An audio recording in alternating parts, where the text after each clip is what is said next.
Welcome to This Explainer. Today, we're diving into the fascinating intersection of epic military history and your everyday workplace dynamics. We're going to explore a psychological phenomenon that has literally toppled empires and, believe it or not, bankrupted billion-dollar corporations alike. It's a behavioral pitfall we call the hubris trap. So, let's kick things off with a fierce historical question. What was Napoleon Bonaparte's absolute biggest mistake? Now, historians have been arguing over this for 2 centuries, but as you'll see today, the answer to this question isn't just trivia. It holds a stark, highly practical warning not just for military generals, but for modern professionals, executives, and anyone sitting in a boardroom right now. Okay, let's dive into this. Here is our roadmap for today. First, we'll look at Napoleon's greatest strategic blunders. Second, the psychology of hubris. Third, echoes in the boardroom. And finally, defeating leadership hubris. Section 1. Napoleon's greatest strategic blunders. Let's look at the autopsy of his downfall. If you dig into the vibrant historical debate from our crowdsourced data, opinions on Napoleon's worst move definitely vary, but a really clear pattern of overreach begins to emerge. You've got the Continental System, which was this massive economic blockade that alienated Russia and forced an unwinnable, life-or-death struggle with England. Then there's the Spanish ulcer, his invasion of Spain that opened up a constantly draining second front. We also see the execution of the Duke of Enghien, a terrible move that violated sovereignty and totally alienated his allies. And of course, his stubborn habit of putting family members in charge of conquered nations. As one historical observer perfectly put it, Spain needed a general, not a king. But honestly, nothing illustrates this pattern of catastrophic overreach quite like the invasion of Russia in 1812. Just look at this staggering number, 20,000. In June of 1812, Napoleon marched into Russia with the Grand Army, which was a monumental force of over 500,000 men. By December of that exact same year, fewer than 20,000 of those men made it home alive. It is a tragic, almost unbelievable fraction. And while bad weather and poor planning certainly played a part, historians overwhelmingly point to one primary driver for this disaster: hubris. Which brings us to this incredibly telling quote. Way before the invasion of Russia even started, Napoleon was explicitly warned by his closest advisors that the campaign was foolhardy and that the Tsar would never just give up. But Napoleon arrogantly dismissed his own top lieutenants. He declared, "One good battle will knock the bottoms out of my friend Alexander's fine resolutions. He is fickle and feeble." It's just a stunning juxtaposition, isn't it? Supreme intelligence mixed with catastrophic folly. Section 2. The psychology of hubris. Why do brilliant people make such avoidable mistakes?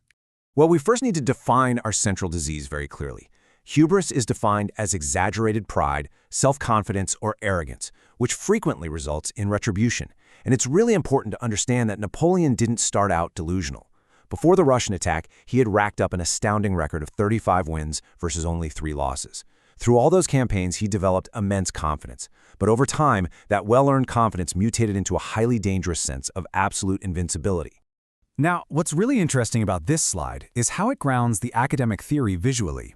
It's like a chain reaction. Looking at the sources on the left, we see that a personality prone to narcissism, when fueled by a long series of successes, leads to the uncritical acceptance of accolades.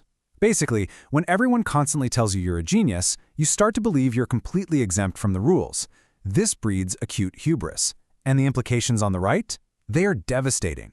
Confidence turns into pure arrogance, leaders start relying on simplistic formulas for success, and ultimately, they suffer a total failure to face changing realities.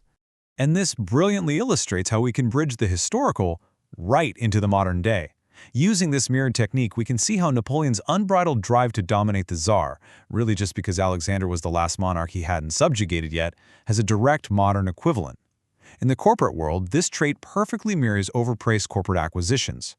We see CEOs buying out competitors or massively expanding their bureaucracy, not for sound financial reasons, but purely for ego, often treating the target firm's employees like conquered supplicants. Section 3. Echoes in the boardroom. Let's see how this 19th century history is immediately relevant today. Let's look at a corporate Russian campaign, if you will. Back in March 1994, Novell's CEO decided to build a software empire to rival Microsoft. So he acquired WordPerfect for $1.4 billion. But fueled by that very Napoleonic sense of conquest, Novell just ran roughshod over WordPerfect's entire culture. Naturally, the technical and managerial talent completely hemorrhaged. Just 2 years later, Novell was forced to sell the company for a measly $124 million. That is less than 10% of what they originally paid. Just absolute financial devastation. Or take the disastrous acquisition of Snapple by Quaker Oats. Quaker CEO had previously made some incredibly successful moves, like buying Gatorade, which won him massive praise in the business press. And that past success fed his hubris. He forcefully tried to replicate his Gatorade victory with Snapple, paying $1.7 billion, a price Wall Street analysts unanimously agreed was at least double what the company was actually worth. Quaker's management completely ignored blatant warning signs that Snapple was imploding, utterly convinced their unique brilliance would save the day. The result? A catastrophic $1.4 billion write-off. And you know, this hubris isn't just about making bad acquisitions. It's also about stubbornly relying on a simplistic formula for success while the entire world changes around you. Napoleon stubbornly expected the Russians to fight quick, decisive battles. Instead, they retreated and stretched his supply lines to the breaking point. In the corporate world, just look at General Motors in the 1970s. Even after oil shocks and major shifts in the industry, GM executives clung to the belief that the big, rear-wheel drive land yachts of the 1950s would somehow prevail again. Because they failed to face changing realities, General Motors lost massive market share, dropping from a 49% peak down to just 28% over 2 decades. Section 4. Defeating Leadership Hubris. Let's talk about how you can avoid these traps in your own career. So, the crucial point is that hubris can actually be fought. The academic research formats the remedies into a clean, really memorable checklist for modern managers. Step 1. Reflect on your performance. Step 2. Listen to naysayers. And Step 3. Appoint an alter ego. Let's look at how these work in practice. For Step 1, we actually have a wonderfully positive corporate example. Jürgen Schrimp, the former CEO of Daimler-Benz, had presided over the unbridled, hubristic growth of Daimler's aerospace division. But unlike Napoleon, Schrimp was actually reflective enough to realize his own culpability. He confronted his own failures, took personal accountability, and allowed the division to go into bankruptcy.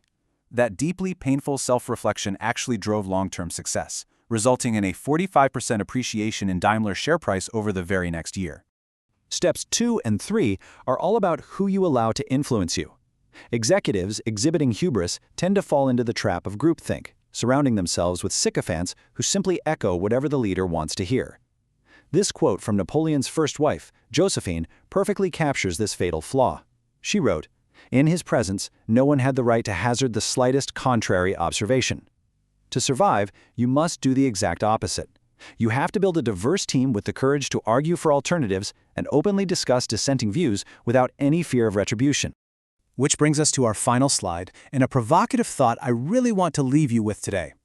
Napoleon eventually found someone he was willing to listen to, his confidant, Caulaincourt. But unfortunately, that willingness only came after an estimated 570,000 casualties. The research suggests senior executives absolutely need an alter ego, someone non-threatening, highly respected and deeply trusted who acts as a sounding board and isn't afraid to tell the leader they are wrong. So I want you to reflect on your own professional environment. Who is the alter ego in your organization willing to tell you that you're wrong? Find that person and listen to them. It might just save your empire. Thank you so much for joining me for this explainer and keep learning.